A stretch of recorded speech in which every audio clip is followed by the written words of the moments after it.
Hello. Hello, आवाज आ रही है?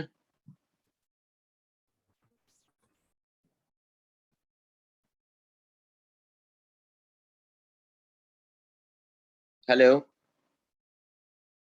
ओके जी। लास्ट टाइम हमने यूनिट्स डिस्कस किए, ड्राइव यूनिट्स डिस्कस किए। मैक्सिमम नंबर ऑफ क्वेश्चंस मैंने आपको भेज दिए थे। मैंने उसका सॉल्यूशन अभी आपको नहीं भेजा है, वेरीफाई करने के लिए मैं अभी तुम्हें भेज दूंगा। तो आप अपने आंसर को टैली कर लेना कि किसका आंसर सही है या कहाँ पर किसका एरर है, वो पता चल जाएगा। Now, after units and drive units we have estimation.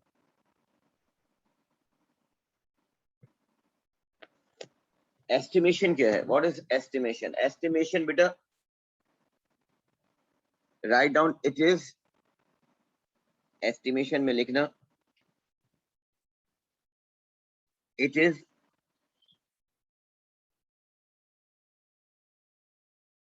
an approximate value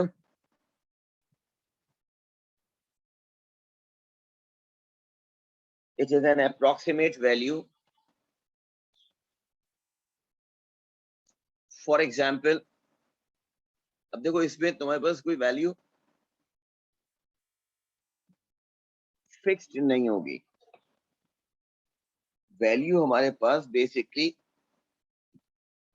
approximation होगी, और अप्रोक्सीमेट वैल्यू पे एग्जामिनर तुम्हें जब ऑप्शंस देगा तो बेटा उसमें वो तुम्हें बहुत ज्यादा वेरिएशन भी देगा। मींस एक्सेप्टेड होगा आपका आंसर। फॉर एग्जाम्पल मैं तुम्हें एक चीज बताऊं कि ये तुम्हें खुद, अच्छा पहली बात तो ये है कि ये तुम्हें एस्टिमेटेड वैल्यूज या एस्टिमेशंस की वैल्यूज जो हैं वो तुम्हें याद रखनी होंगी। राइट? अच्छा, अब फॉर एग्जांपल मैं आपसे कहूं कि mass of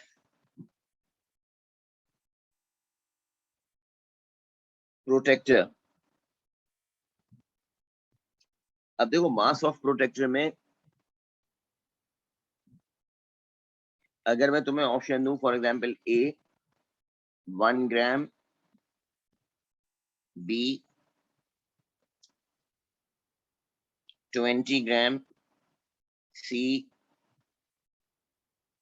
200 gram, D 2000 gram, तो मुझे बताओ क्या आंसर होगा? बताएं जरा क्या आंसर होगा।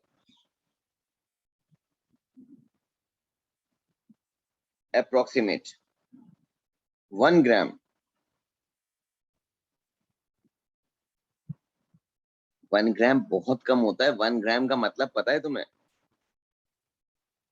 देखो ये अप्रोक्सीमेशन 1 ग्राम वाली रॉन्ग हो जाएगी। 1 ग्राम तो बहुत शॉर्ट है। 1 ग्राम का तो मतलब कि ये जो आपका मैं क्या बताऊं इसे, ये जो इवन तुम्हारा अगर कोई बहुत गोल्ड का टॉप्स है ना, वो भी तुम्हारे 1 ग्राम नहीं होगा। लड़कियों को तो पता होता है नॉर्मली, आपके जो ईयर रिंग होता है आपका, कोई भी ईयर कान के टॉप्स वगैरह गोल्ड के ले लें, वो भी 1 ग्राम नहीं होगा। वो भी 4 5 6 ग्राम्स होता है। 1 ग्राम तो बहुत ही कम होता है। तो प्रोटेक्टर प्लास्टिक का उसका थोड़ा वजन तो होगा, तो बेसिकली वो अप्रोक्सीमेट आपके पास 20 ग्राम्स होगा। जी हाँ, 20 ग्राम्स। बिल्कुल इसी तरह से देखो, मैं तुमसे कहूँ एक और बात। अब ये तुम्हें कुछ सोचना होगा कि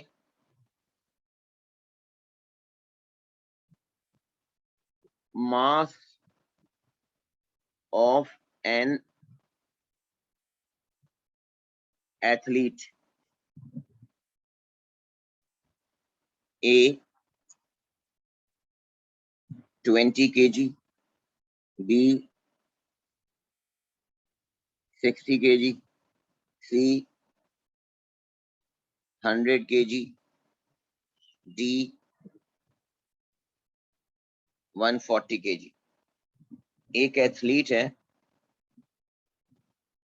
उसका मास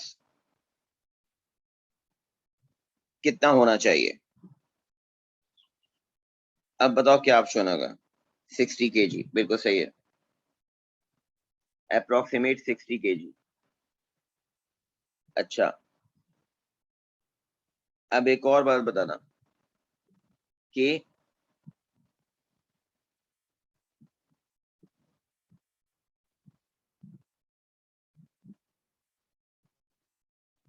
बल्कि ये बताओ मुझे, diameter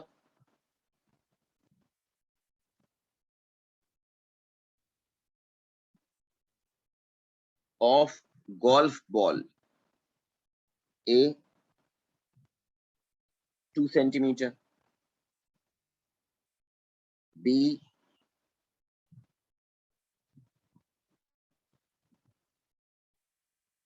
6 centimetre, C 16 centimetre, D 25 centimetre.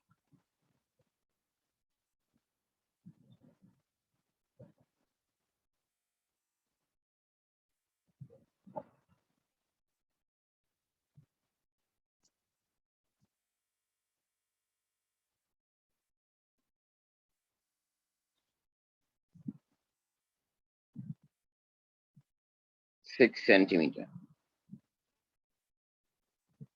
देखो गोल्फ बॉल, ये तकरीबन गोल्फ बॉल का, वो तुमसे ये डायमीटर पूछ रहा है, तो गोल्फ बॉल जितना मैंने यहाँ ड्रॉ किया है, ये ड्रॉ ही 2 सेंटीमीटर का होगा। ये तुम्हारे सामने ड्रॉ हुआ हुआ, ये ड्रॉ अप्रोक्सीमेट 2 सेंटीमीटर का होगा। तो इतना शॉर्ट थोड़ी होगा, इतना छोटा थोड़ी होती है गोल्फ बॉल। थोड़ी तो बड़ी होगी, इससे थोड़ी सी तो बड़ी होगी। और अगर इससे थोड़ी सी भी बड़ी होगी तो बेसिकली अप्रोक्सीमेट, अगर इमेजिन करें, अपने हाथ से ही इमेजिन कर लो, तो वो बेसिकली 6 सेंटीमीटर के इक्वल होगा। अच्छा, अब एक और चीज मुझे बताओ, थोड़ा सोच के। सही है, मैं क्वेश्चन बना रहा हूं तुम्हारे लिए जरा, कि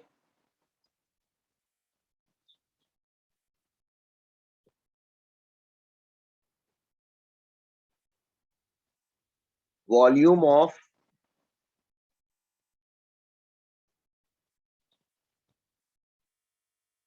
कैलकुलेशन कर रहा हूं जरा, volume of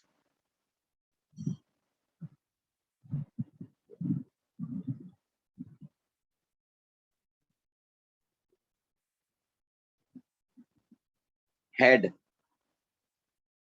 of 16 years boy.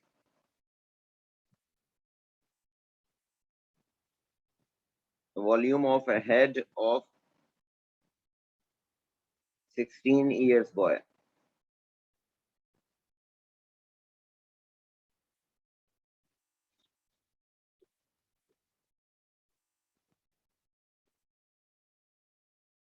Option है इसका, ए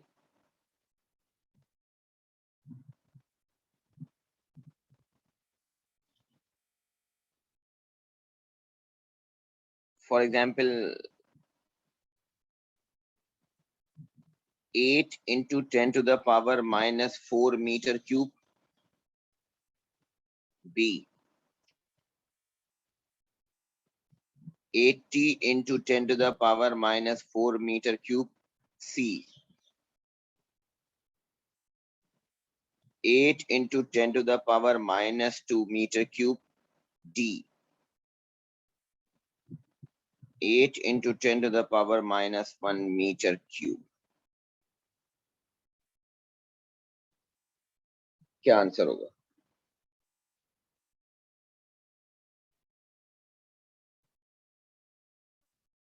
तो इस तरह से तुम्हें, अबे भाई क्या हो गया? वॉल्यूम 8 इंटू 0.8 मीटर क्यूब कह रहे हो? ये तो किसी 0.8 मीटर क्यूब बहुत बड़ा वॉल्यूम होता है ये, किसी क्या कहूँ मैं, इतना बड़ा तो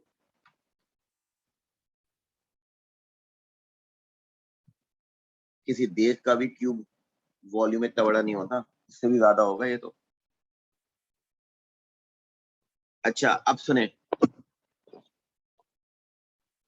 अप्रोक्सीमेट हेड को इमेजिन करो, शेप क्या है पूरे सर का, किसी का भी शेप क्या है। अप्रोक्सीमेट मैं कहूंगा शेप जो है वो स्फीयर है। वॉल्यूम ऑफ हेड जो है वो अप्रोक्सीमेट स्फीयर है। अगर बेटा स्फीयर है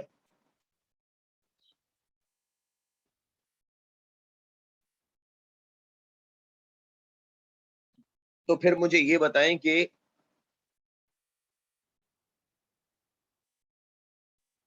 स्फीयर का वॉल्यूम क्या होता है? 4/3 पाई r क्यूब।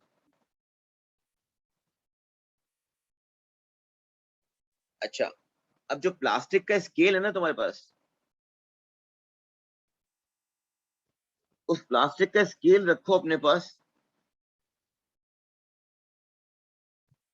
और उस प्लास्टिक के स्केल को अपने सर के बराबर में रखकर देखो, और चेक करो कि कितना लेंथ आ रहा है पूरे सर का। चाहे वर्टिकल रखो या हॉरिजॉन्टल रखो, अप्रोक्सीमेट देखो। वो प्लास्टिक का 12 या 10 सेंटीमीटर या 15 सेंटीमीटर का स्केल से सर तुम्हारा बड़ा है या छोटा है, चेक करके बताओ जरा, अभी देखो। जो मैं कह रहा हूं उसको एग्जैक्टली इस तरह से करना, अपने हेड के साथ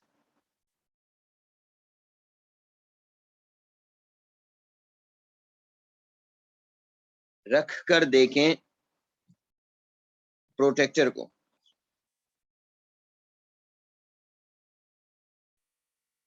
अप्रोक्सीमेट तुमने कहा 15 सेंटीमीटर, ठीक है। अब देखो 15 सेंटीमीटर तुम कह रहे हो, तो 100 से डिवाइड करो,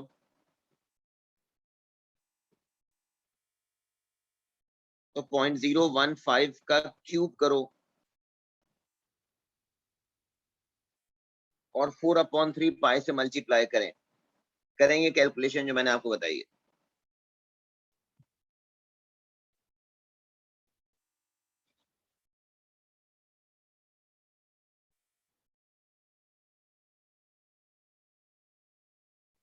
बताओ जरा कितना आ रहा है ये?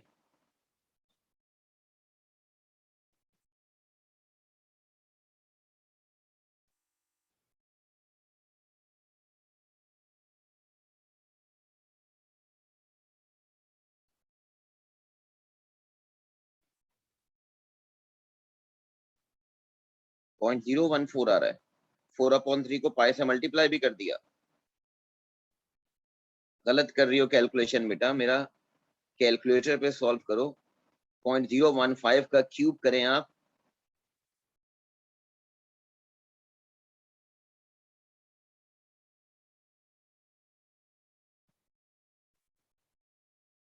वन पॉइंट फोर फोर क्या हो गया तुम लोगों को? 1.4 इंटू 10⁻⁻5।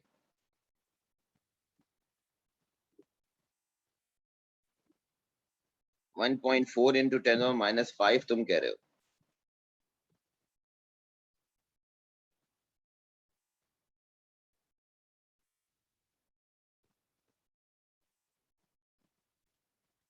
सबके पास ये आंसर आ रहा है?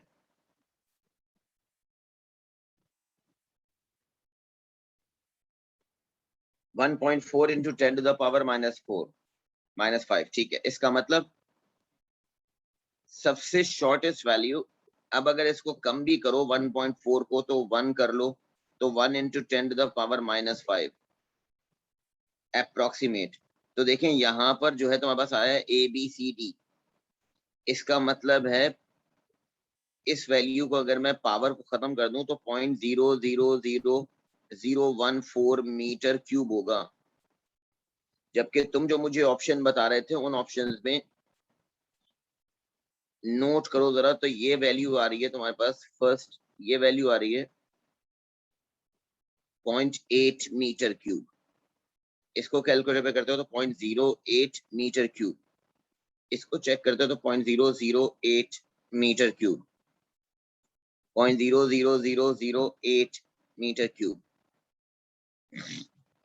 तो मुझे बताएं कि इनमें सबसे शॉर्ट वैल्यू, सबसे छोटी वैल्यू जो होगी वही इस नंबर के करीब होगी ना। इस नंबर के करीब जो सबसे शॉर्ट वैल्यू होगी, सबसे स्मॉल वैल्यू होगी, वो होगी।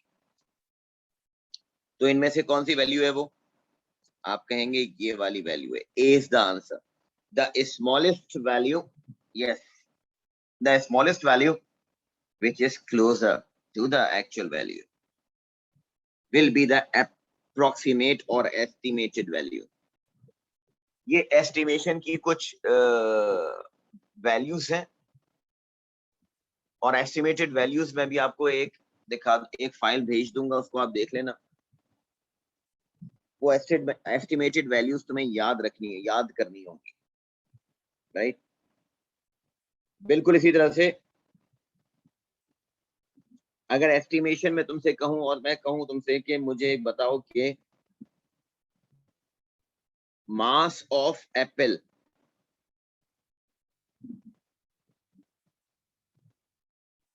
और यही टॉप वाले 4 ऑप्शन हैं।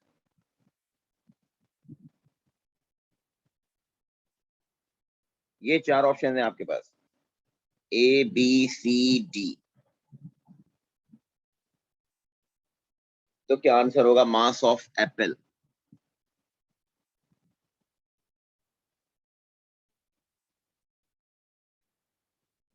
एक एप्पल का मास, तो तुम कहोगे भाई हैं? हाँ, ठीक है।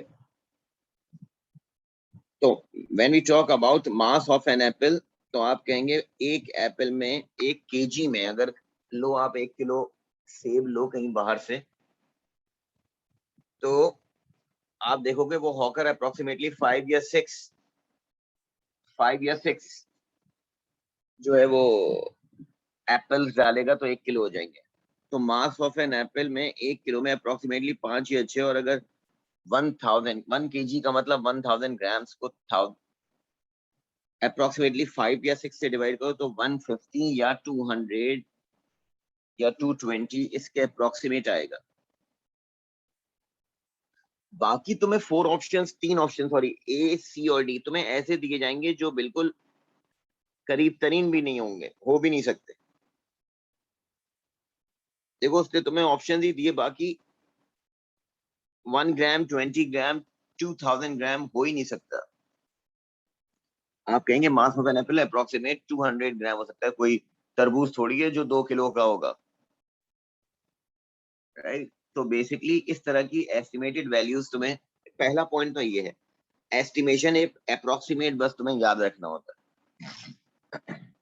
और वो अपने दिमाग से करेंगे सॉल्व, उसमें कोई कैलकुलेशन नहीं है। कुछ लिस्ट है मेरे पास, मैं आपको बता दूंगा एस्टिमेटेड वैल्यूज की, वो याद कर लेना। ओके जी, then we have in AS physics, topic 1 चल रहा है अभी, सिर्फ टॉपिक 1 चल रहा है अभी। Error, what is error? देखो जब आप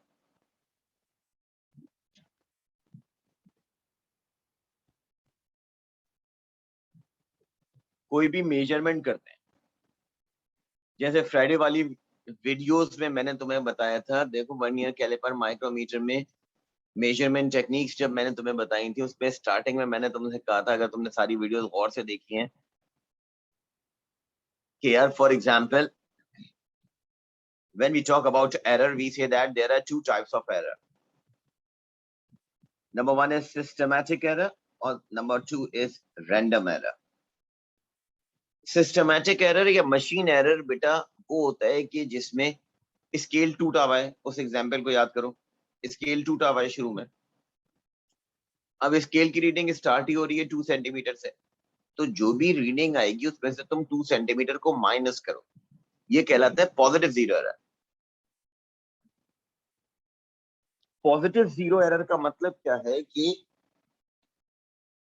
पहले तो ये बात समझ लें कि when we talk about error, right, error क्या है? During experiment, write down, during experiment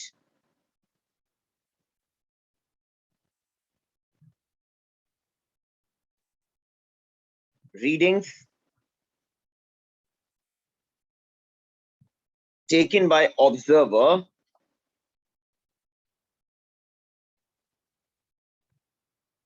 must contain some error.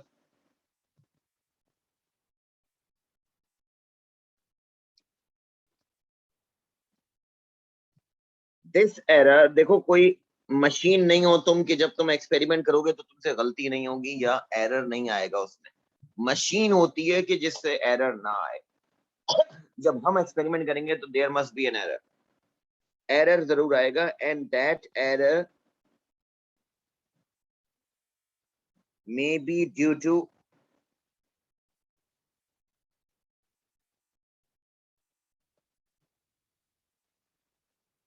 Machine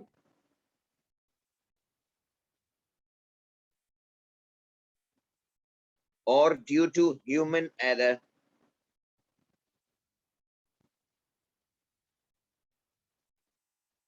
एक मशीन एरर होता है और एक ह्यूमन एरर होता है। एक्सपेरिमेंट कभी भी 100% परफॉर्म नहीं होता, उसमें एरर जरूर होगा।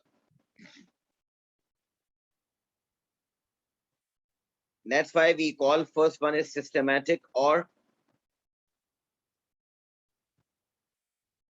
machine error. ये क्या है सुने? मशीन एरर का मतलब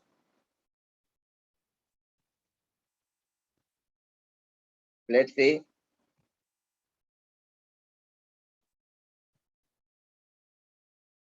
मेरे पास एक ये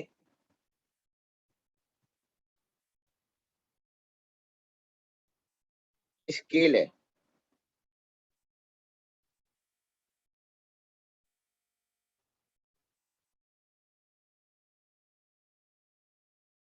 अच्छा इस स्केल पे यहाँ 0 लिखा है, यहाँ 2 लिखा है, यहाँ 4 6 8 10 12 14 16 18 20 22 एंड सो ऑन। अच्छा अब याद करो ओ लेवल्स को, तो मैं तुम्हें बता दूं यहाँ पर कि फॉर एग्जांपल कि यहाँ पर स्केल पे लिखा है तुम्हारे पास एम ए, क्या चीज है भाई? ये एमीटर है, एन एमीटर मेजर्स करंट। अच्छा अगर ये एमीटर है तो फिर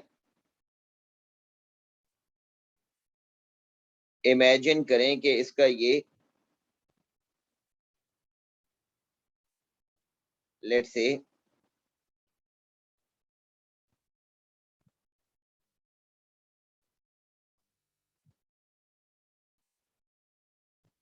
this emitter must have two terminals, negative and positive। ठीक है, ये दो टर्मिनल्स हैं, एक नेगेटिव एक पॉजिटिव है। अच्छा इसकी नीडल जो है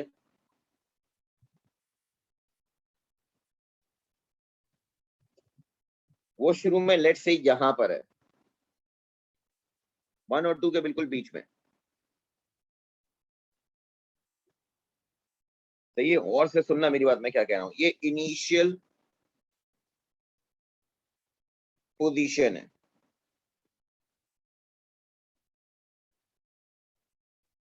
अब बेटा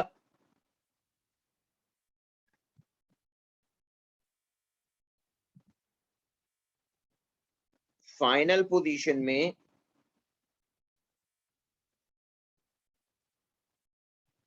मे बी, अगर मैं तुम्हें इस तरह से शो करूं कि ये यहां पर है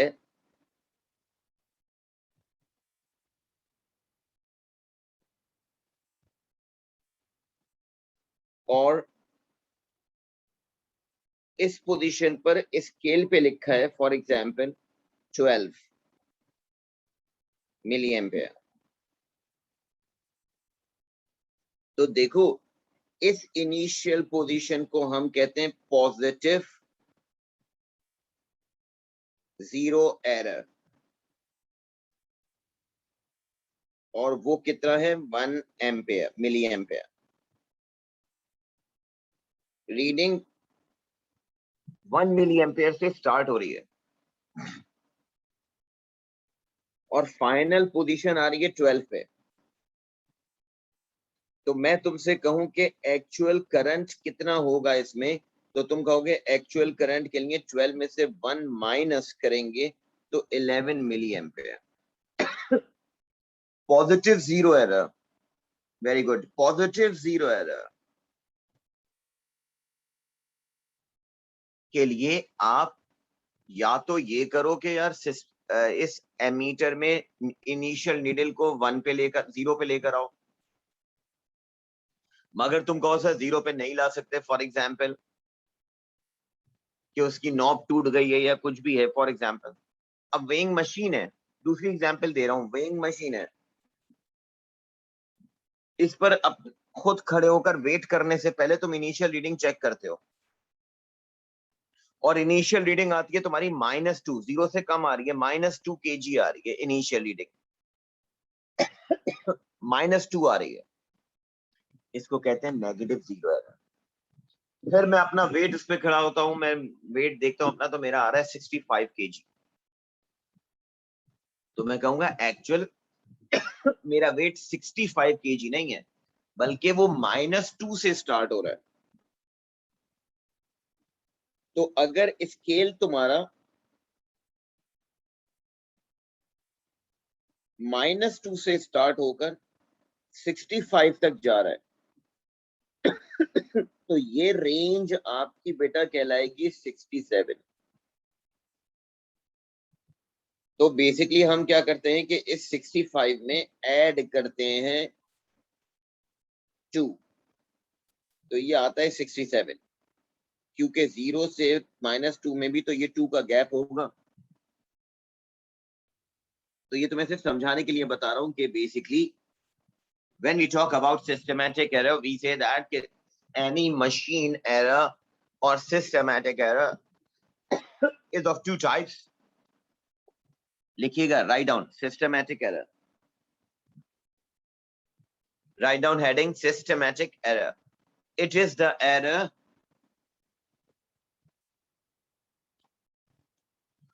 caused by the machine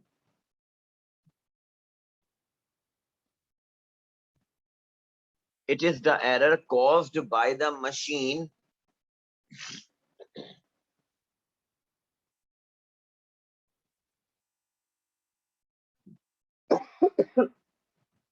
it is the error caused by the machine, and this error remain constant.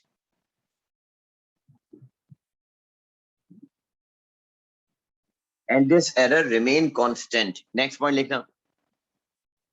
Systematic error cannot be reduced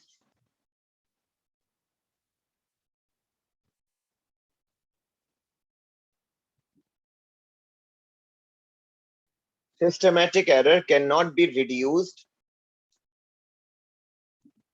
by taking more number of readings and get their average. Systematic error cannot be reduced by taking more number of readings and get their average. इससे reduce नहीं होगा.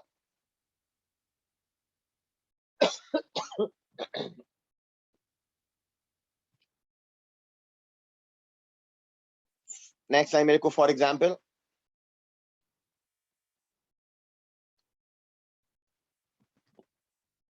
For example,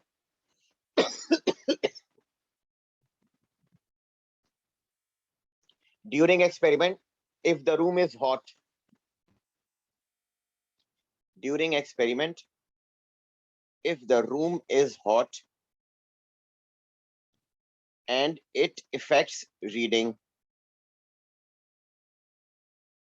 during experiment, if the room is hot and it affects reading,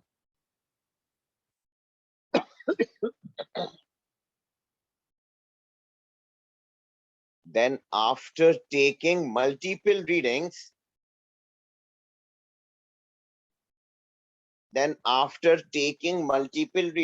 comma, this error cannot be reduced.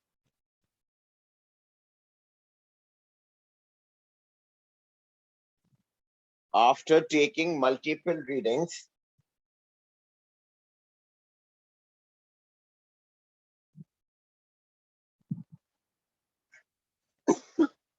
this error cannot be reduced.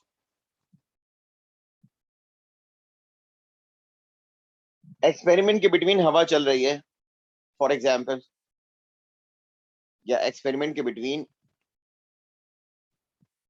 Room temperature कम हुआ हुआ है या ज्यादा हुआ हुआ है। अब तुम इससे 2 दफा एक्सपेरिमेंट करोगे, 3 दफा एक्सपेरिमेंट करोगे, 4 दफा एक्सपेरिमेंट करोगे, कोई फर्क नहीं पड़ेगा। बिल्कुल इसी तरह से तो ये भी सिस्टमैटिक एरर में आएगा। ये सिस्टमैटिक एरर का मतलब सिर्फ इंस्ट्रूमेंट का एरर नहीं। Systematic error does not means instrument error only, does not means only instrument error, but it also includes the error due to surrounding, error due to atmosphere. तो आपकी physical conditions भी आ जाएंगी उसमें। इसीलिए मैंने कहा कि अगर आप मल्टीपल टाइम्स भी एक्सपेरिमेंट कर लें, वो एरर कम नहीं होगा। नेक्स्ट लाइन में लिखना also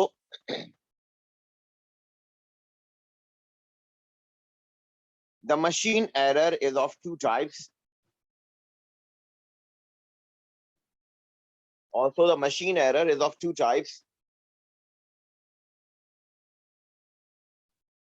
Number one,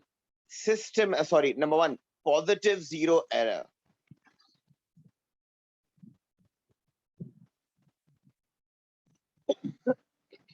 Positive zero error.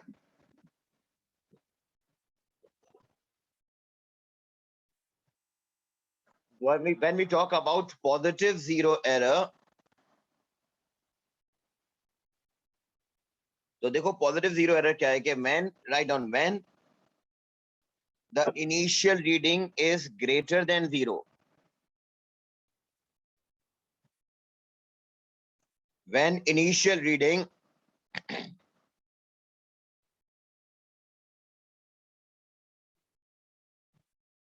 is greater than 0, then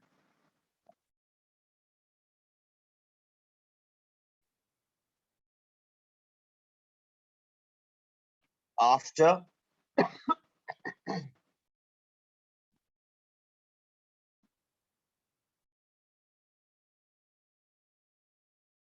measurement is taken, comma, this positive zero error must be subtracted.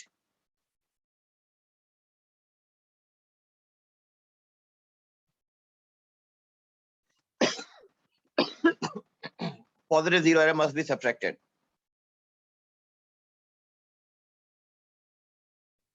फिर negative zero error क्या है बेटा? Write down negative zero error.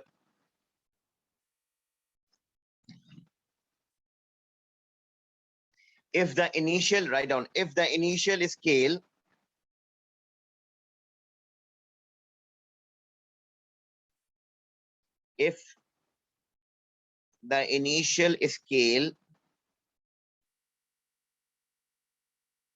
or reading is less than 0, अगर initial scale या reading less than 0 है, then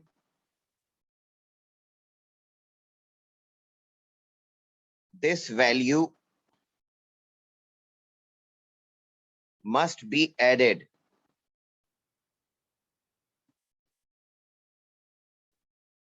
Then this value must be added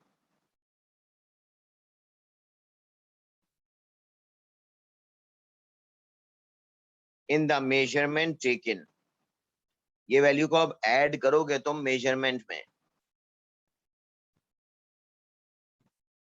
to get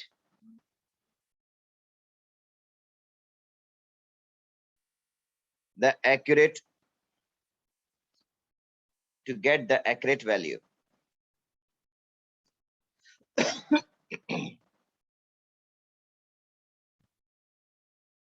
clear है यहां तक? पहले मुझे ये बताएं, positive zero error, negative zero error समझ में आ गया?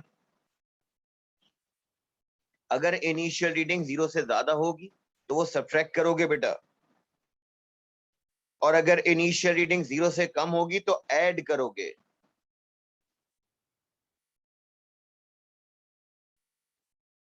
Then we have number 2 is random error.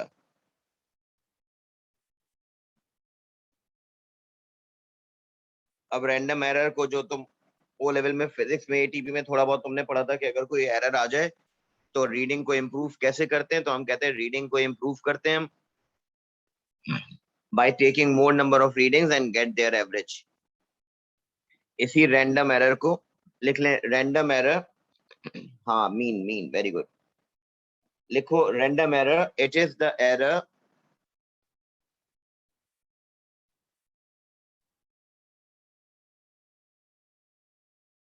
भाई ये जितने स्टूडेंट्स की लिस्ट आ गई है एब्सेंट है जो आज, काइंडली ये मुझसे कांटेक्ट करें आज क्यों एब्सेंट है, मगर क्योंकि अगर ये मुझे नहीं बताएंगे अपना रीजन तो ये ग्रुप से, मेरे ग्रुप से जाएंगे फिर किसी और टीचर से पढ़े, मैं नहीं पढ़ा सकता ऐसे फिजिक्स। क्लियर? मैं बता दूं ये जितने 15 स्टूडेंट्स के नाम हैं आपके ग्रुप के, मैं ये सबको बता दूं कि मैं इनको नहीं पढ़ाऊंगा। ऐसे नहीं होगा फिजिक्स कि आप एक दिन आए एक दिन नहीं आए, ए लेवल में ऐसे नहीं होगा भाई। Write down random error. It is the error caused by the observer. It is the error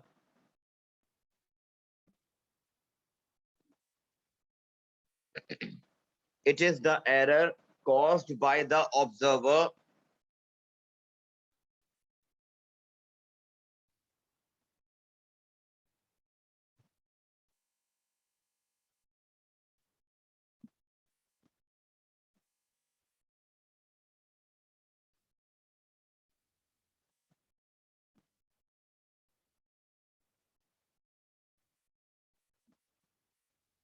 it is the error caused by the observer during the experiment.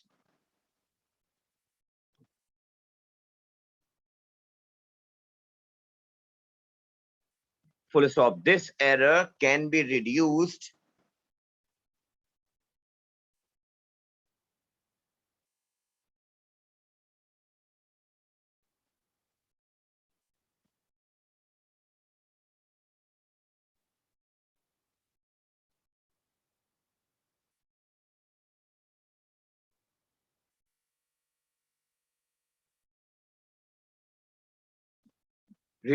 by taking more number of readings and get their average.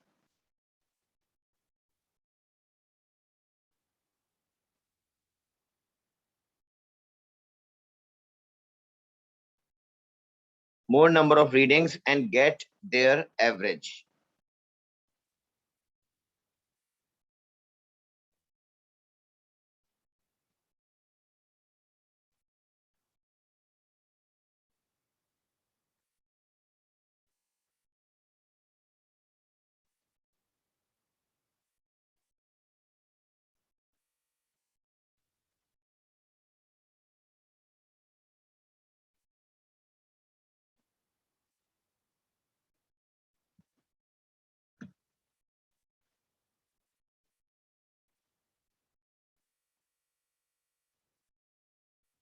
Next,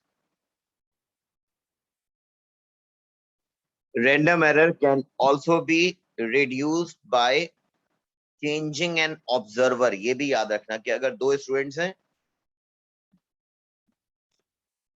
देखो एक याद करो, O level में एक topic था आपका speed of light major करने के लिए हम कहते थे दो स्टूडेंट्स चाहिए, एक बहुत दूर खड़ा हो दूसरे से और एक फायर करे और दूसरा स्टॉप वॉच ऑन और ऑफ करे। स्टॉप वॉच ऑन करेगा जब फायर हो, उसे फ्लेयर दिखाई देगा, लाइट दिखाई देगी, और स्टॉप वॉच ऑफ करेगा जब उसे साउंड सुनाई देगी। तो उसमें एरर रिड्यूस करने के लिए हम ये कह सकते थे वहां पर कि हम स्टूडेंट्स को आपस में एक्सचेंज भी कर सकते हैं, कि हो सकता है कि स्टूडेंट ए में ह्यूमन रिएक्शन एरर ज्यादा हो, तो स्टूडेंट बी को हम चेंज कर सकते हैं, उससे भी रैंडम एरर डिक्रीज हो जाएगा।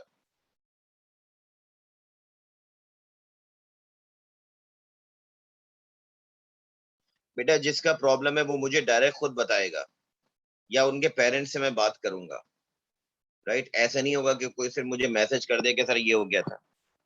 मैं उनके पेरेंट्स से उसको वेरीफाई करूंगा व्हाट्सएप पे।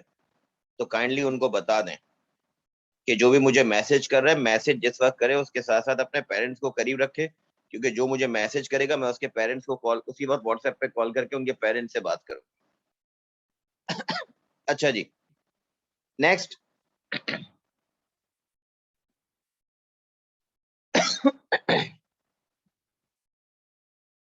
नाउ वी हैव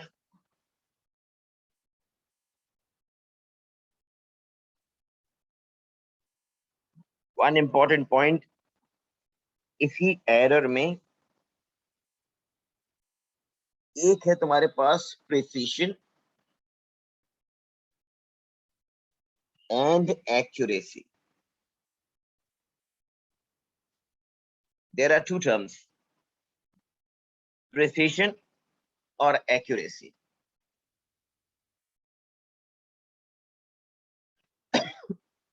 सबसे पहले मैं तुम्हें इसके लिए एक एग्जांपल देता हूं, और से सुनना, ये बहुत इंपॉर्टेंट है।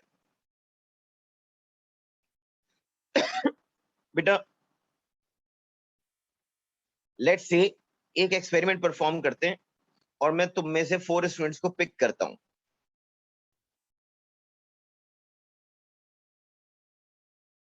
पेंडुलम है मेरे पास, और टाइम पीरियड ऑफ पेंडुलम जो है, actual time period of pendulum, वो है फॉर एग्जांपल 0.5 सेकेंड्स। ये actual time period of pendulum है। सही है? अब सुनो जरा, मैंने सबसे पहले स्टूडेंट ए को पिक किया। मैंने कहा टाइम पीरियड कैलकुलेट करो। उसने कहा ठीक है सर। अब उसने एक्सपेरिमेंट टाइम पीरियड यानी पेंडुलम को 5 या फॉर एग्जांपल 10 ऑसिलेशंस पेंडुलम के लिए, और उसको 10 से डिवाइड कर दिया, तो टाइम पीरियड आ गया। और ऐसा उसने फॉर एग्जांपल 5 टाइम्स मैंने करवाया। जब उसने 5 टाइम्स ये प्रैक्टिकल परफॉर्म किया, तो 5 टाइम्स प्रैक्टिकल परफॉर्म करने के बाद उसकी 5 रीडिंग्स आई 0.4 सेकेंड, 0.55 सेकेंड, 0.35 सेकेंड,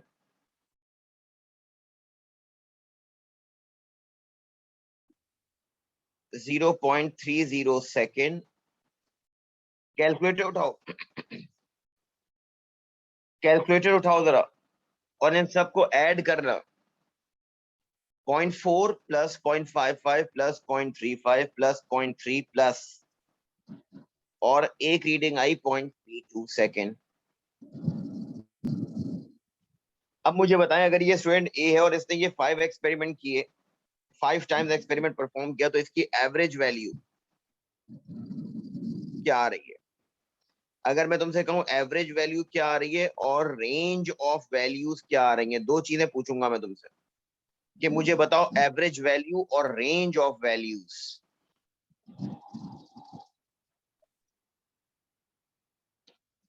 तो भाई क्या हो गया, 0.96 एवरेज कैसे आएगा मेरा बेटा? 5 से डिवाइड करना है तुम्हें, 0.384। हाँ ये सही है। सही है। अब एक चीज मैं समझाऊंगा, गौर से सुनिएगा। ये 0.384 सेकेंड्स है और रेंज होती है मैक्सिमम से मिनिमम का डिफरेंस। रेंज मैक्सिमम है तुम्हारे पास 0.55 और मिनिमम है 0.3, तो डिफरेंस आएगा 0.25 सेंटीमीटर का। तुम कहोगे सर एवरेज वैल्यू ये है और रेंज ऑफ वैल्यूज ये है, मुझे ये दो चीजें सॉल्व करके बताना हर ऑप्शन में। 4 स्टूडेंट्स के बारे में आपको बता रहा हूँ। Student number 2, student B. Now I give you student B. Student B की रीडिंग बता रहा हूँ। कैलकुलेटर उठाओ, साथ साथ मेरे सॉल्व करना, टाइम तेजी से करोगे मेरे साथ। 0.6 second, 0.62 seconds, 0.58 seconds, 0.6 seconds, 0.61 seconds. Now tell me, average value.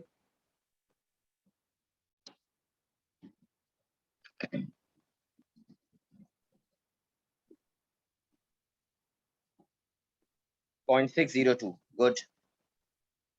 0.602 centimeter. Range of values. So range of value maximum है 0.62 minus 0.58. Answer 0.04 seconds. ऐसे ही है? सही है, वेरी गुड। अब मुझे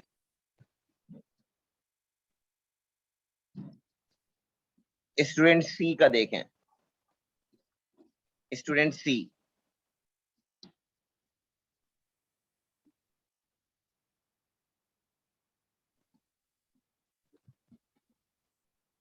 स्टूडेंट सी ने जब एक्सपेरिमेंट परफॉर्म किया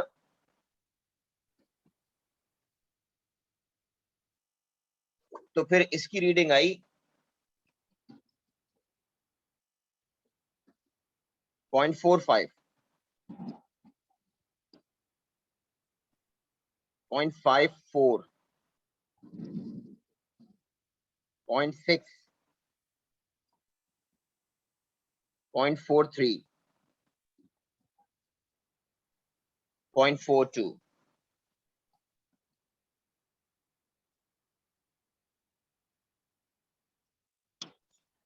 Average value.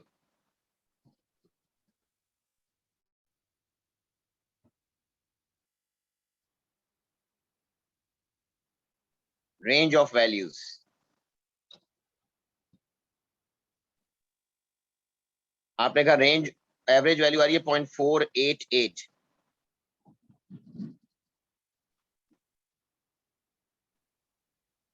रेंज 0.18। ठीक है, ठीक है। रेंज मैंने 0.18 सेकेंड तुम्हारे कहने पे डायरेक्ट लिख ली। 0.6 मिनिमम है और 0.42 मैक्सिमम है, इनका माइनस कर लिया। Right, good. Student D,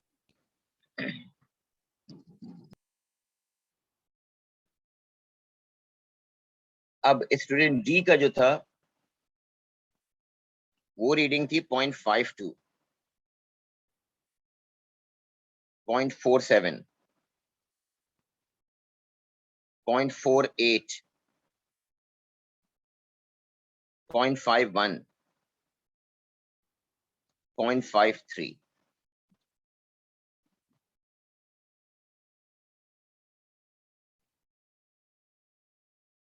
Average value,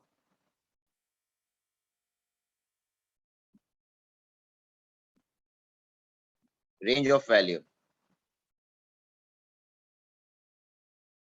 0.502 seconds, ठीक है। और रेंज ऑफ वैल्यू 0.06 आ रहा होगा, क्योंकि इससे और इसका डिफरेंस सबसे ज्यादा है, 0.06 सेकेंड्स। अब सुने, बिल्कुल सही है। ये 4 एग्जांपल्स तुम्हारे सामने है ना। अब मेरी एक बात समझो, when we talk about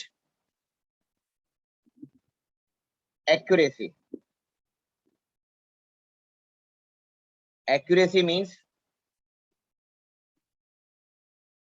average value is closer to the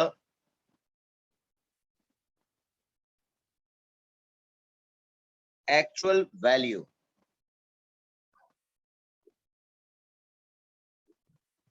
irrespective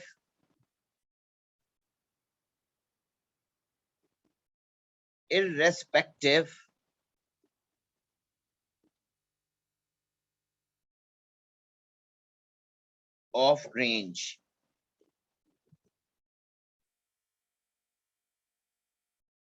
practically बात समझें, एक्यूरेसी का मतलब है कि एवरेज जो है वैल्यूज का वो एक्चुअल के करीब होना चाहिए, जबकि प्रिसिशन का मतलब है अब सुनो, precision means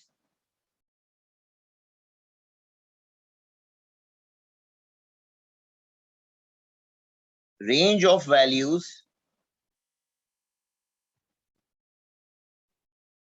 are closer to the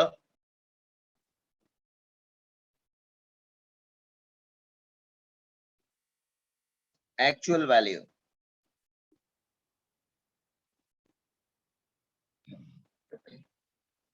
मतलब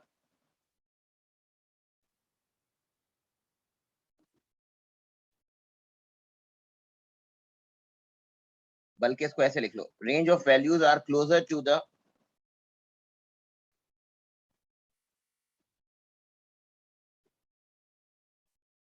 values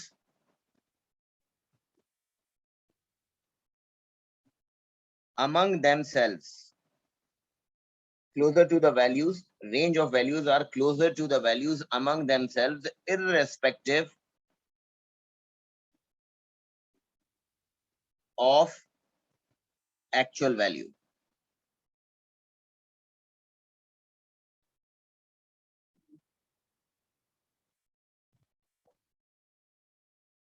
क्या मतलब? मतलब ये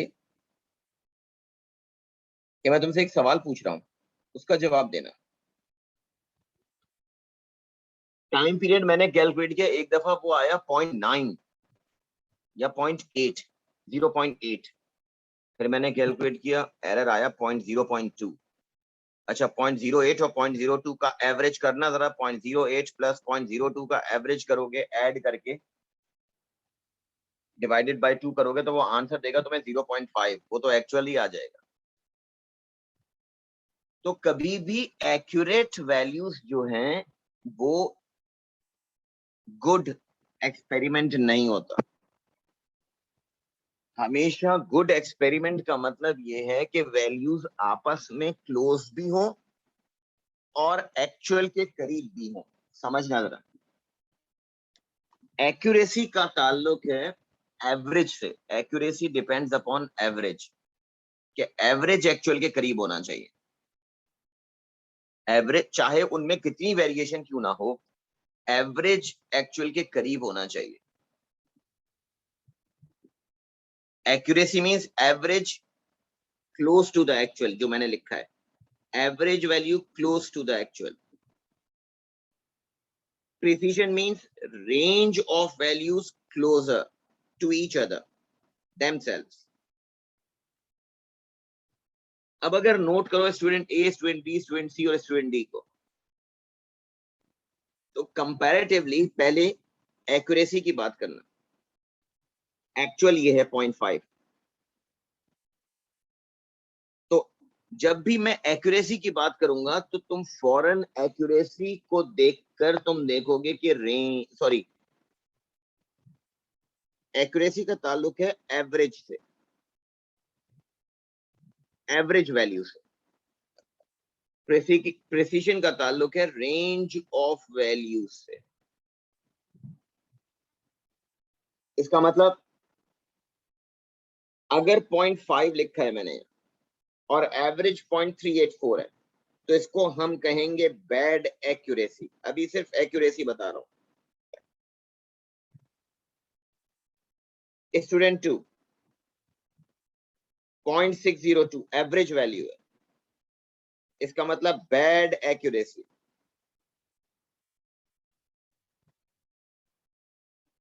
0.488 0.5 के बहुत क्लोज है 0.488, तो आप कहेंगे इट मींस ये है गुड एक्यूरेसी। और यहां पर भी 0.502 गुड एक्यूरेसी।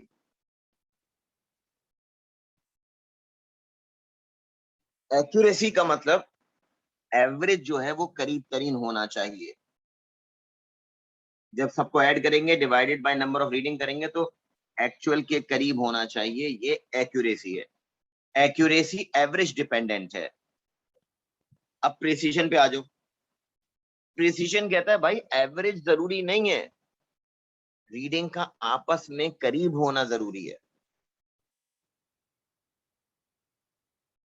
एक्चुअल वैल्यू का मतलब बेटा जो एक्चुअल टाइम पीरियड है, देखो ना ये शुरू में जो मैंने दिया हुआ है एक्चुअल टाइम पीरियड, जो तुम्हें पहले से मैं बता दूंगा कि भाई ये एक्चुअल टाइम पीरियड इतना है या एक्चुअल रीडिंग ये आनी चाहिए। अब स्टूडेंट ने कितने एरर किए हुए ये आपको पता करना होगा। तो जब मैं प्रिसीजन की बात करूंगा तो मैं कहूंगा रेंज आपस में क्लोज होना चाहिए। 0.5 क्या कह रहे हो, 0.5 किलोमीटर कहां से आ गया यहाँ पे, कम है या ज्यादा, एक्चुअल है वो, कम या ज्यादा से ताल्लुक नहीं है। 2 मिनट ठहर जाओ, बता रहा हूँ, 2 मिनट ठहरो।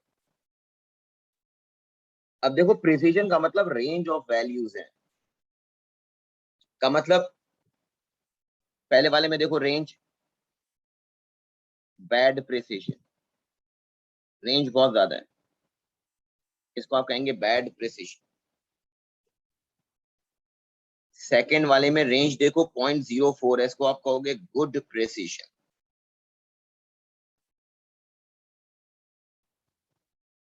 थर्ड वाले में फिर 0.18 सेकेंड ज्यादा, बैड प्रिसीजन। कंपैरेटिवली अगर चारों में देखो तो यहां देखो तो 0.06, तो गुड प्रिसीजन।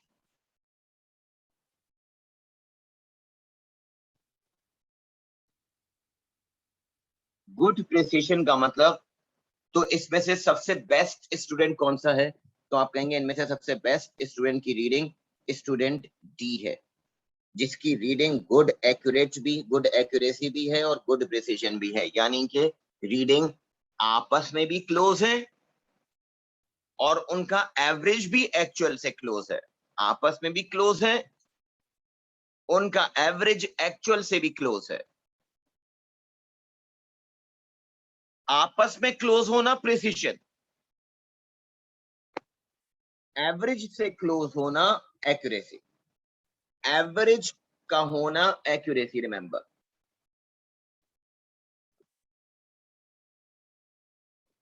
एवरेज का होना, एवरेज डिपेंड करेगा,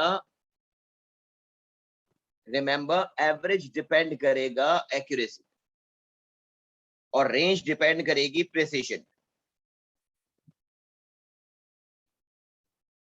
जैसे कि मैं तुम्हें एक और बात बताऊं सुने, अभी तुम खुद कैलकुलेट करके मुझे बताना कि क्वेश्चन कह रहा है आपसे कि resistance of a fixed resistor is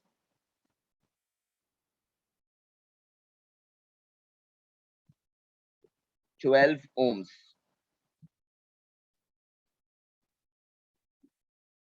Student takes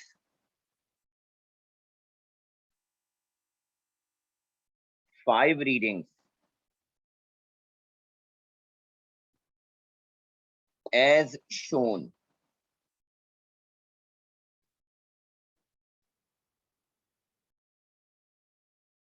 (10.4 ohms,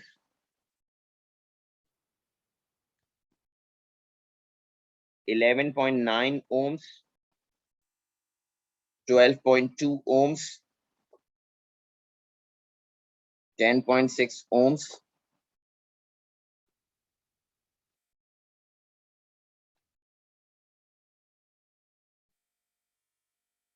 10.9 ohms.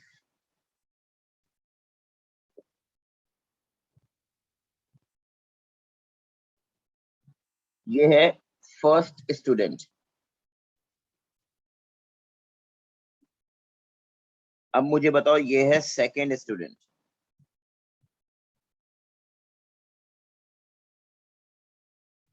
Bio class किस वक्त है बेटा? टाइमिंग बताएं बायो की।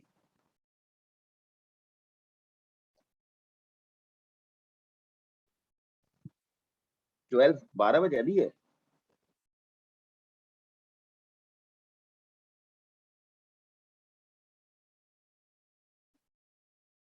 अच्छा बस 2 मिनट खत्म कर रहा हूँ। Student two takes 5 reading 11.8 ohms 1 to 3 है ना, तो 1 बजे तक तो फारिग हो ना, फिर क्या मसला है। 11.8 ohms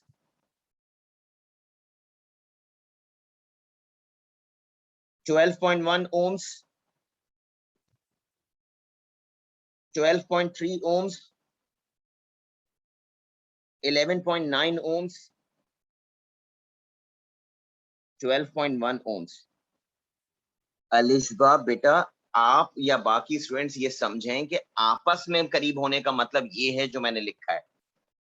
1 में और सेकंड में देखो, स्टूडेंट फर्स्ट स्टूडेंट में और सेकंड स्टूडेंट में डिफरेंस देखें कि फर्स्ट स्टूडेंट्स में रेंज का मतलब होता है आपस में कितना क्लोज है, और एवरेज का मतलब होता है कि सबको ऐड करके अगर 5 है तो 5 से डिवाइड करो। अगर मैं तुमसे कहूं अब मुझे बताओ यहां पर एवरेज और यहां पर रेंज, तो 12.04। तुमने कहा सेकंड स्टूडेंट का एवरेज है 12.04 ओम्स,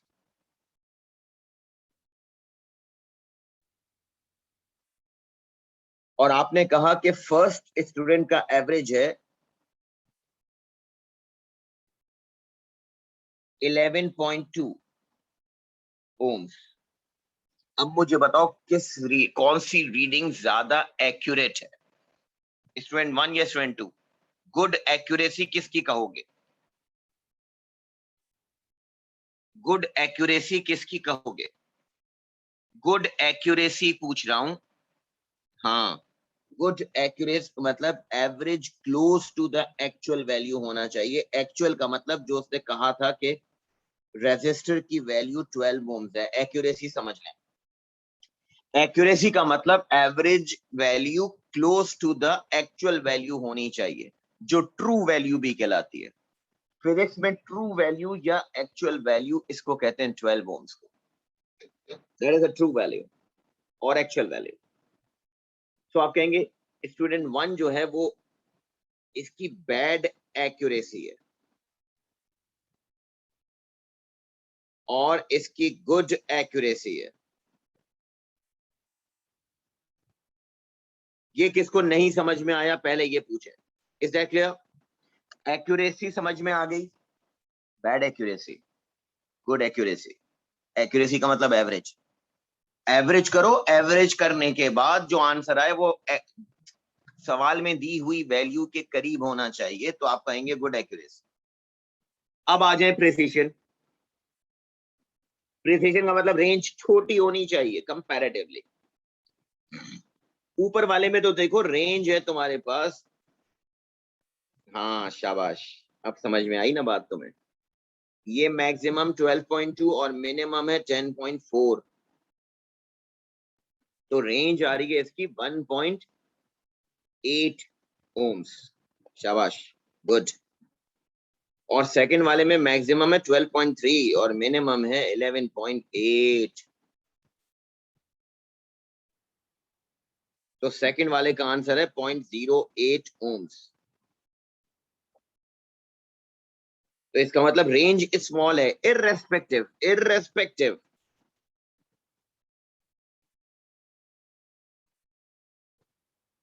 11.8 से 12.3.5 होगा ना यार ये।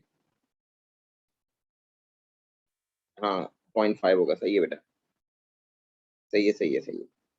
नाउ प्रिसिशन है, आपस में वैल्यू क्लोज होनी चाहिए, बस प्रिसिशन है, आपस में वैल्यूज क्लोज होनी चाहिए, कोई बात नहीं, एक्चुअल से भले दूर हो, मुझे इससे कंसर्न नहीं है। इसका मतलब आप कहेंगे कि यहाँ पर bad precision, but here we have good accuracy.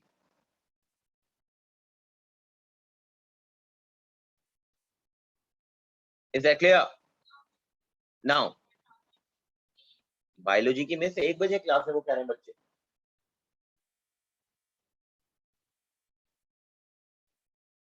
अच्छा कर रहा हूँ, ओके कर दी कर दी। अच्छा अच्छा कर।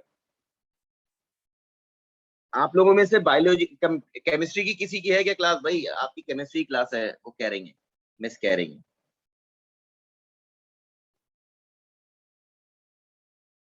अच्छा चलें, बस सही है, इसको यहाँ तक रोक दें, इसके कुछ ग्राफ हैं वो मैं नेक्स्ट क्लास में करवा दूंगा आपको, इसके कुछ ग्राफ हैं वो नेक्स्ट क्लास में करवा दूंगा।